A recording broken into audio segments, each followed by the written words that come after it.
Hello and welcome back to my channel. Happy Diwali to everyone who are celebrating today. May you have safe and prosperous new year ahead.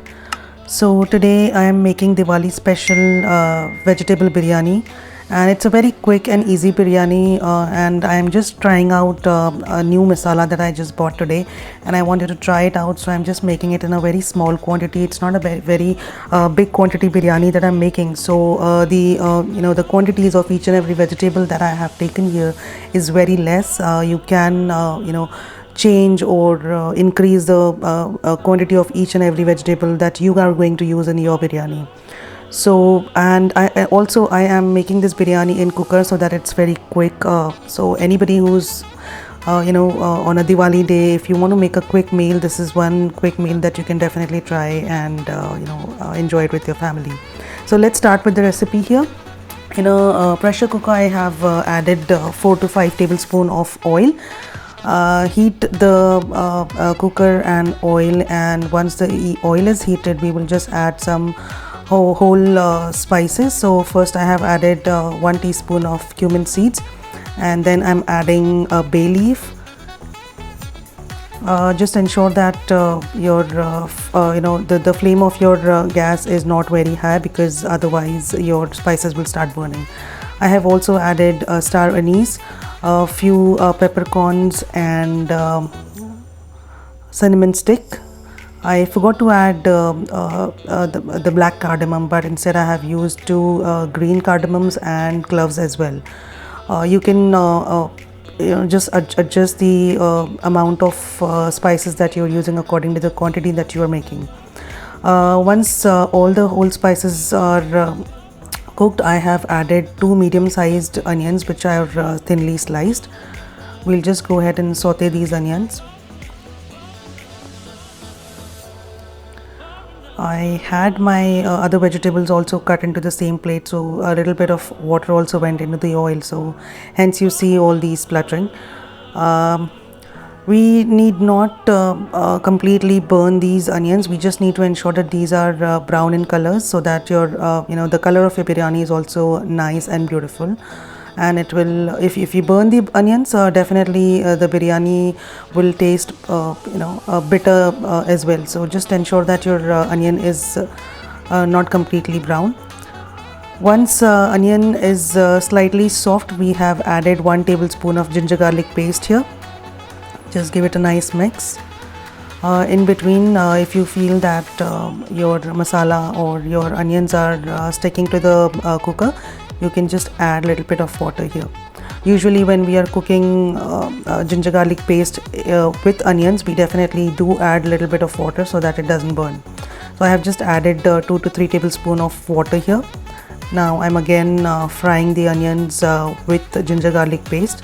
Ensure that your ginger garlic paste is completely cooked. It has your ginger garlic paste does not have any raw smell. So I have sauteed it for approximately 50 seconds.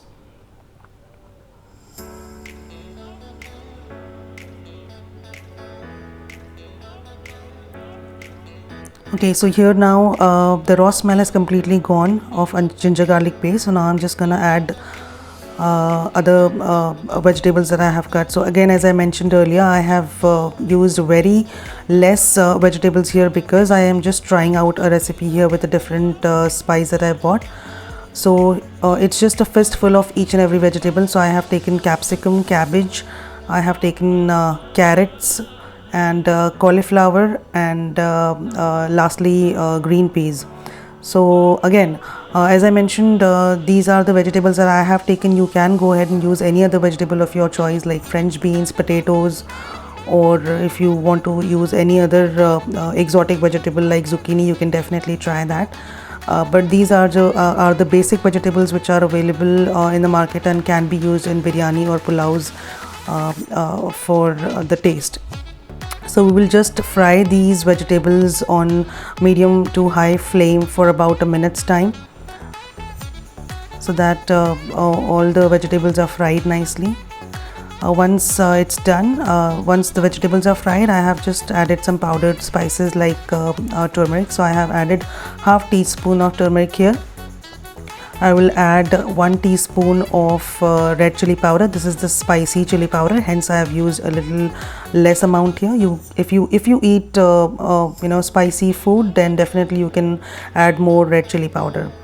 The reason I'm using less spice here is because the masala that I'm going to use, the biryani masala, I have tasted it before adding it into the biryani. It is slightly spicy as well as tangy, so I'm using other spices in very moderate amount. So once spices are bhunofied, I am now going to add the Shan biryani masala. So this is a new spice box that I've bought. I have used other recipes from Shan, but this is the first time I'm using Shan biryani masala. I have added 1 tablespoon of this biryani masala into this biryani. The spice mix is absolutely aromatic, and it has it has a very strong taste as well. Also in this particular spice box, I saw that there was some whole spices as well, like cardamom, green cardamom. I also saw some peppercorns in it. So if at all you are using this particular spice mix, I would suggest that you reduce the whole spices that you have added in the start of your recipe. But definitely it is very aromatic. Once I added this particular spice mix in my recipe, my whole kitchen was smelling like there's some kind of a special dish cooking or biryani in cooking. So definitely you need to try it. So again, now after adding the spice mix, I have just cooked the whole masala nicely, and then once I saw that the masala is nicely cooked, I have added 1.5 cup of water. Now I am taking 1 cup of rice, the red cup that you just saw. It was a 1 cup measuring cup. So I have used that 1 cup of rice, basmati rice, which are not soaked. I have just washed them thrice. And I'm taking 1.5 cup of water because it is in a pressure cooker. If you are not using pressure cooker, then you can just go ahead and add double the quantity of your rice. The water would be double the quantity of your rice. I added salt.